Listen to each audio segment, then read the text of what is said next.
हम लोग आज पढ़ेंगे parallel lines. Parallel lines geometry का बहुत इंपॉर्टेंट कंसेप्ट है और बहुत बेसिक कंसेप्ट है। जब तक आप लोग ये वाला कंसेप्ट नहीं समझेंगे ज्योमेट्री में आगे आप लोगों को कोई भी कंसेप्ट समझने में बहुत प्रॉब्लम होगी। इसलिए सबसे पहले इस बेसिक कंसेप्ट को क्लियर करना जरूरी है। इसलिए मैं बहुत आसान भाषा में आप लोगों को समझाऊंगा और पैरेलल लाइन से रिलेटेड किस तरह से क्वेश्चंस आते हैं उनको भी सॉल्व करवाऊंगा। दोस्तों, ये पैरेलल लाइंस का पार्ट 1 है जो कि स्कूल एग्जाम, कम्पिटिटिव एग्जाम सबके लिए बहुत इंपॉर्टेंट है। हेलो दोस्तों, आप लोगों का स्वागत है मेरे यूट्यूब चैनल गुरु ज्ञान में। सबसे पहले मेरे चैनल को सब्सक्राइब करें और उसके बाद जो बेल आइकन आए उसे प्रेस करें और मेरे चैनल को लाइक और शेयर करें। दोस्तों, सबसे पहले इंटरसेक्टिंग लाइन और नॉन इंटरसेक्टिंग लाइन का कंसेप्ट समझिए। इंटरसेक्टिंग मतलब कि एक दूसरे को काटने वाली लाइन। इंटरसेक्टिंग लाइन, ये यहाँ पे आपको दो लाइन नजर आ रही है। ये दोनों एक दूसरे को काट तो नहीं रही है यहाँ पे, पर अगर जब आप इसे आगे की ओर एक्सटेंड करेंगे, इस तरह से एक्सटेंड करते जाएंगे एकदम स्ट्रेट लाइन में, और इसे भी एक्सटेंड करेंगे तो आप देखेंगे ये दोनों एक दूसरे को इंटरसेक्ट कर जा रही है इस पॉइंट पे। यानी कि इस फिगर में भले ये लाइन आपको इंटरसेक्टिंग मतलब नॉन इंटरसेक्टिंग नजर आ रही हो, यहाँ तक तो नहीं मिल रही थी, बट जब आप इस लाइन को आगे बढ़ाया तो इसने एक दूसरे को काट दिया। तो इस तरह की लाइन इंटरसेक्टिंग लाइन कहलाती है। पर इन दोनों लाइन को आप देखिए, ये दोनों लाइन अगर आप इस तरह से किसी भी साइड में बढ़ाइए, आप इस तरह से किसी भी साइड में बढ़ाते जाइए और इसको भी किसी भी साइड में बढ़ाते जाइए। जब आप किसी लाइन को दोनों साइड में बढ़ा रहे हैं और ये कहीं पे भी नहीं मिल रही है, इन्फिनिटी पे जाके भी नहीं मिल रही है, इसका मतलब कि ये दोनों लाइंस पैरेलल है। यानी कि ये नॉन इंटरसेक्टिंग है। नॉन इंटरसेक्टिंग है मतलब पैरेलल है। ये कहीं पे भी इंटरसेक्ट नहीं करेगी। इस फिगर में सामने तो इंटरसेक्ट नहीं कर रही है, आप इसे आगे की ओर बढ़ाते भी जाएंगे कितना भी, बट ये दोनों लाइन कभी एक दूसरे को इंटरसेक्ट नहीं करेंगी। यानी कि ये नॉन इंटरसेक्टिंग लाइन है, ये पैरेलल लाइन है। इनको ही हम पैरेलल लाइंस बोलते हैं, जो कि आप इन्फिनिटी तक बढ़ाते जाइए, इसे बढ़ाते जाइए, कितनी भी दूर तक बढ़ाइए, ये कभी नहीं मिलेंगी। बट कुछ लाइंस होती है, जैसे ये तो साफ इंटरसेक्टिंग लाइन हो गई, ये दोनों तो साफ मिल रही है। अब ऐसे है, ऐसे है, ये दोनों आपको फिगर में दिख रहा है नॉन इंटरसेक्टिंग है, बट जब आप इसे बढ़ाएंगे इधर तो देखिए ये दोनों लाइन मिल गई, यानी कि ये इंटरसेक्टिंग लाइंस है। तो मुझे उम्मीद है आप लोगों को इंटरसेक्टिंग लाइन और नॉन इंटरसेक्टिंग लाइन का कंसेप्ट क्लियर हो गया होगा। अब दोस्तों, ये फिगर देखिए, ये जो ब्लू वाली लाइन है ये दोनों पैरेलल लाइन है, ठीक है।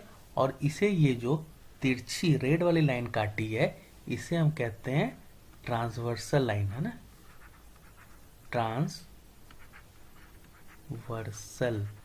ठीक है। दो पैरेलल लाइंस को जब कोई एक रेखा, कोई एक लाइन कट करती है तो उसे कहते हैं हम लोग ट्रांसवर्सल लाइन। ओके, और ये दोनों हो गई पैरेलल लाइन।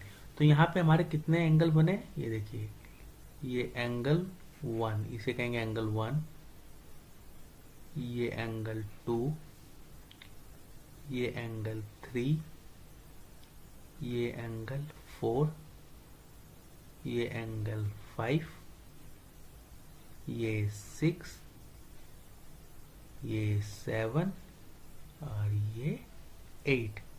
यहाँ पे टोटल 8 एंगल बने हैं। जब दो पैरेलल लाइन को एक ट्रांसवर्सल लाइन कट कर रही है तो 8 एंगल बने हैं। अब इस एंगल्स में क्या रिलेशन होते हैं वो मैं आप लोगों को बताऊंगा। अब ये देखिए, यहाँ पे एंगल 1 मतलब ये वाला एंगल, और इसी साइड में ये वाला एंगल 5, एंगल 1 एंड एंगल 5, ये दोनों कॉरेस्पॉन्डिंग एंगल है। Angle 1 and angle 5 corresponding angle है। उसी तरह से इस साइड में एंगल 2 और एंगल 6, एंगल 2 एंड एंगल 6 ये भी कॉरेस्पॉन्डिंग एंगल है।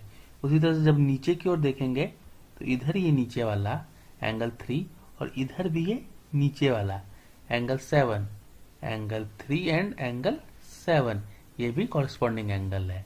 और एंगल 4 एंड एंगल 8 ये भी कॉरेस्पॉन्डिंग एंगल है। तो ये पेयर है, पेयर ऑफ, ये सब है पेयर्स ऑफ कॉरेस्पॉन्डिंग एंगल्स, ठीक है।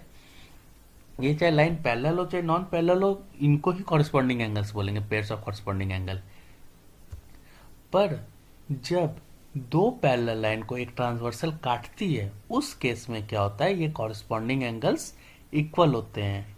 यानी कि angle 1 will be equal to angle 5, angle 2 will be equal to angle 6, angle 3 will be equal to angle 7 and angle 4 will be equal to angle 8। ठीक है, क्यों? क्योंकि ये कॉरस्पॉन्डिंग एंगल्स हैं पैरेलल लाइन के। ठीक है, सिर्फ कॉरस्पॉन्डिंग एंगल होने से इक्वल नहीं है, ये चूंकि पैरेलल लाइन के कॉरस्पॉन्डिंग एंगल्स हैं इसलिए ये इक्वल है। तो ये बात क्लियर हो गई ना कि angle 1 will be equal to angle 5, ये वाला इसके बराबर है। Angle 2 will be equal to angle 6, angle 3 will be equal to angle 7 and angle 4 will be equal to angle 8। Reason क्या है? Because corresponding angles of parallel lines, है ना, parallel lines के कॉरस्पॉन्डिंग एंगल हैं ये, जिसको कि एक ट्रांसवर्सल काट रही है, इसलिए ये इक्वल है।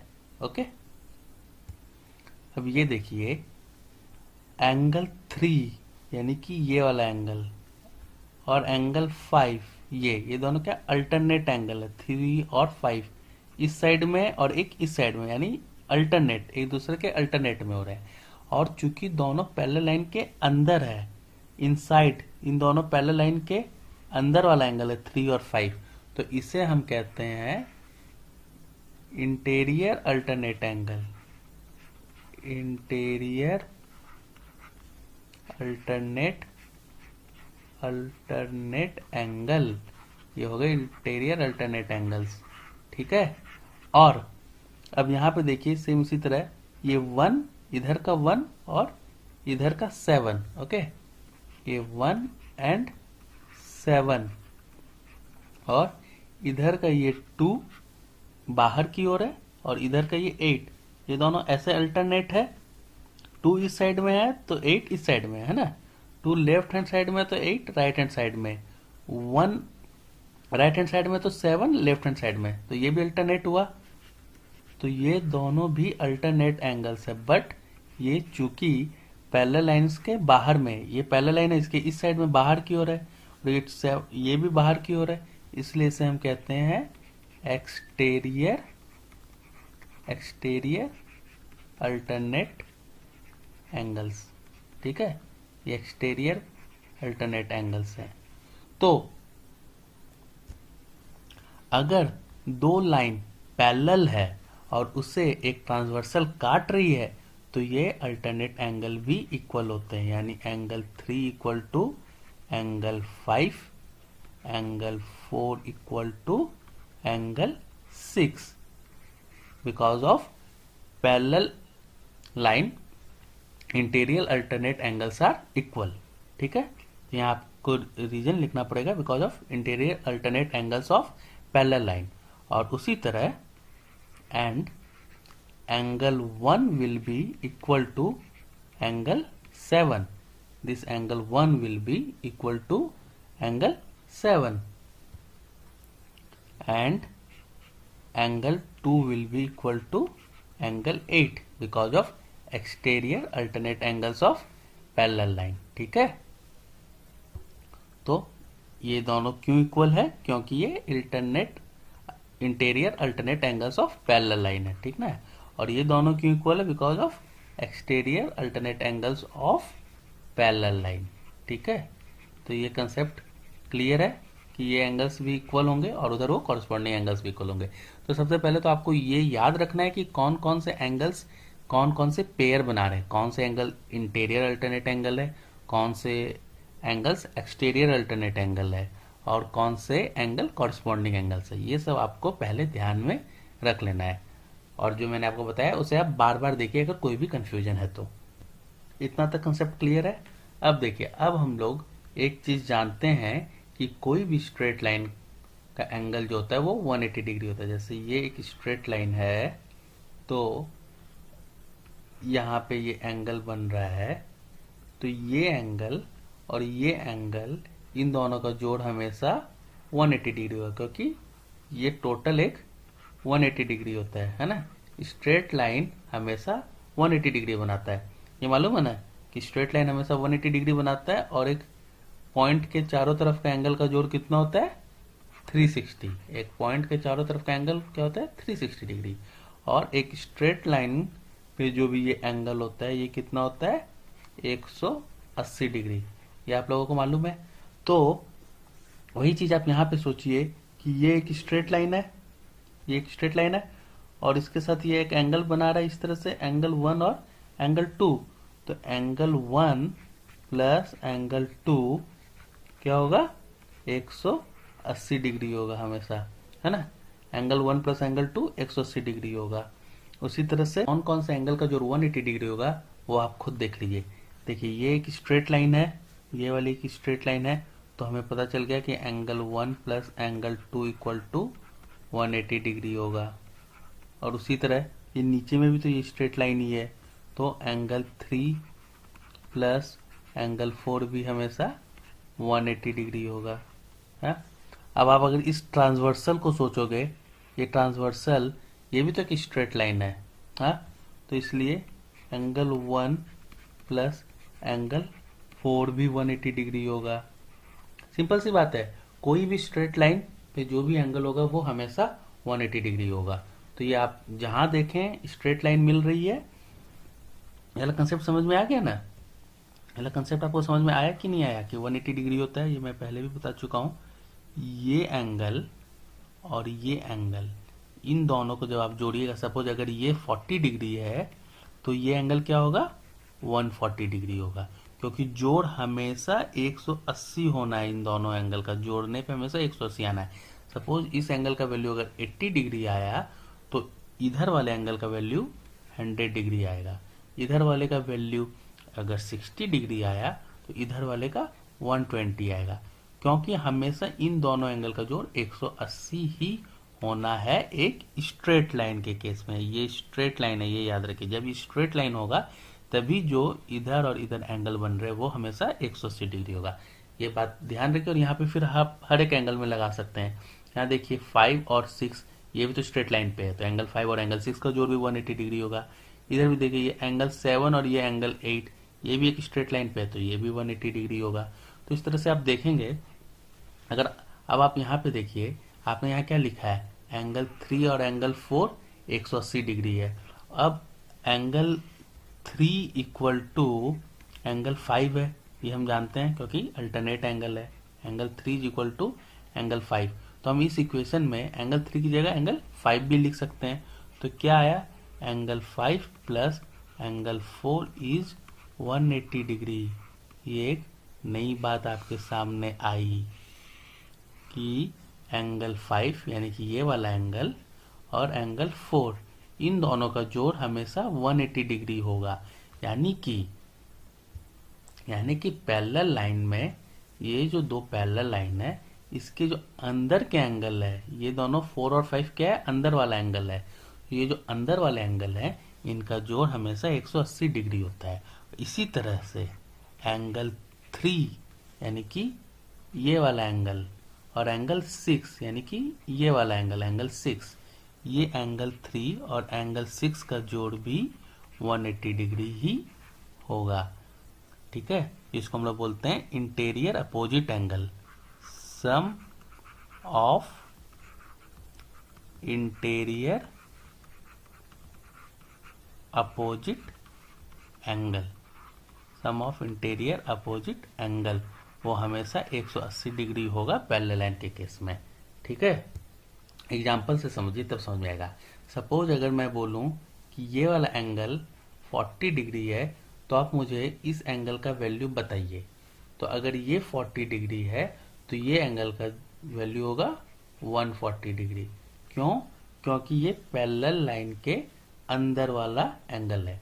अगर आप इस तरह से नहीं निकाल सकते सपोज, तो आप दूसरे तरीके से भी निकाल सकते हैं। ये 40 डिग्री है, ये 40 डिग्री है, तो ये एंगल भी क्या होगा 40 डिग्री होगा, क्योंकि ये अल्टरनेट एंगल है। और अगर ये 40 डिग्री है तो एक स्ट्रेट लाइन के एंगल का जोड़ कितना होता है 180, तो ये अपने आप 140 निकल गया। ठीक है, ये क्लियर है। इस तरह से अभी आप प्रॉब्लम बनाएंगे तो आपको और ज़्यादा कंसेप्ट क्लियर होता जाएगा। तो मैं इस प्रॉब्लम से आपके जो भी डाउट है वो सब क्लियर हो जाएंगे। ये दो पैरेलल लाइंस है, ठीक है। इन दोनों पैरेलल लाइन मान लीजिए एल है, इसका नाम एम है। ये एल और एम दो पैरेलल लाइन है और इसको एक ट्रांसवर्सल एन कट कर रही है। और इसमें ये वाला एंगल का वैल्यू दिया हुआ है आपका, ये 30 डिग्री है। तो आपको बाकी सब एंगल का वैल्यू निकालना है, angle A B C D E F G, इन सब का find value of angle A, angle B, angle C, angle D, angle E, angle F and angle G. इन सातों एंगल का आपको वैल्यू निकालना है, ठीक है। अब आप देखिए, ये दिया हुआ है 30 डिग्री है, तो ये एंगल ए क्या होगा। अब चूंकि L is a straight line, अब एल स्ट्रेट लाइन है तो एंगल ए यानी कि ये वाला angle and angle 30 will be equal to 180 degree, क्योंकि स्ट्रेट लाइन है। तो इससे एंगल ए का वैल्यू क्या निकल गया, 180 माइनस 30 यानी equal to 150 degree. Angle A का वैल्यू निकल गया आपका 150 डिग्री। अब देखिए, आप सब एंगल का वैल्यू निकाल लेंगे। अब एंगल बी का वैल्यू क्या होगा। अब चूंकि ये एंगल ये 30 डिग्री है तो एंगल बी भी क्या होगा, 30 डिग्री होगा। क्यों होगा, वर्टिकली अपोजिट एंगल है ना। Angle B will be equal to 30 degree, क्योंकि हम जानते हैं कि दो जब लाइन कट करती है तो ये एंगल और ये एंगल इक्वल होता है। इसको क्या बोलते हैं हम लोग, रीजन लिखना है वर्टिकली अपोजिट एंगल्स, ठीक है। ये 30 डिग्री निकल गया। अब ये देखिए, ये एंगल ये 150 है तो एंगल सी भी क्या होगा, ये भी 150 डिग्री होगा, क्योंकि ये दोनों भी वर्टिकली अपोजिट एंगल है ना। ये 150 तो ये भी 150। अब देखिए, ये 30 डिग्री है तो एंगल डी भी 30 डिग्री हो जाएगा। क्यों, क्योंकि अल्टरनेट एंगल है, इंटीरियर अल्टरनेट एंगल है। बताया था मैंने कि ये एंगल और ये एंगल इक्वल होता है, अल्टरनेट। अब एंगल ई कितना होगा, ये 150 डिग्री है तो ये ई भी 150 डिग्री हो जाएगा, because of alternate interior angle. अब ये 150 एंगल ई तो एंगल जी, ये दोनों भी वर्टिकली अपोजिट एंगल है तो ये भी 150 डिग्री हो जाएगा। और एंगल डी 30 है तो डी और एफ ये दोनों वर्टिकली अपोजिट है तो एंगल एफ भी 30 डिग्री हो जाएगा। यानी हर एक एंगल का आपका वैल्यू निकल गया। कितना इजी कंसेप्ट था, बस सिर्फ एक वैल्यू पता था और आप बाकी सब एंगल का वैल्यू निकाल लिए। सिर्फ आपको कंसेप्ट अच्छी से समझ में आना चाहिए, ठीक है। नहीं समझ में आई ये प्रॉब्लम, आप फिर से वीडियो को देखिए, आपको एकदम क्लियर हो जाएगा।